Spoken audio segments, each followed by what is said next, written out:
అందరికీ నమస్కారం. సారంగ యూట్యూబ్ ఛానల్కు స్వాగతం. సారంగ పక్షపత్రిక ప్రారంభించి ఇప్పటికి 13 సంవత్సరాలు.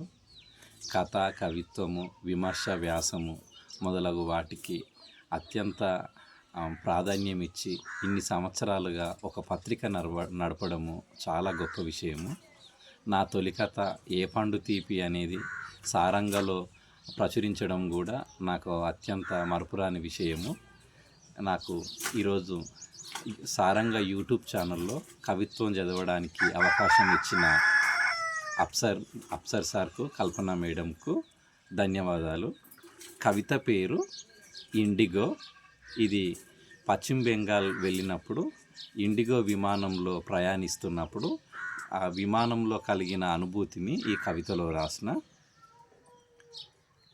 కేవలం ఎయిర్పోర్టు చూడడానికే బస్సు కట్టుకొని వచ్చిన విజ్ఞాన విహార యాత్ర రోజులు నాకన్నా ముందే కిటికీ పక్కన కూర్చున్నాయి. తినేది వదిలిపెట్టి వాకిట్లోకి వచ్చి ఆకాశంలోకి చూసిన నా కలల రెక్కల పక్షి ఇది. ఒక మామూలు పల్లెటూరు, ఒక లోకం తెలియని అమ్మా నాయన నా లోపల కూర్చొని పైనుంచి కిందికి చూస్తున్నారు. మట్టి గోడల మీద కోటి దీపాలను ముట్టించినట్లు, మా ఊర్లో పీర్ల చావిడి దగ్గర నిప్పుల గుండం వెలిగినట్టు, భూలోకం మీద జాతర జరుగుతుంటే ఆకాశంలో నిలబడి చూస్తున్నట్లుంది. భూలోకం మీద జాతర జరుగుతుంటే ఆకాశంలో నిలబడి చూస్తున్నట్లుంది.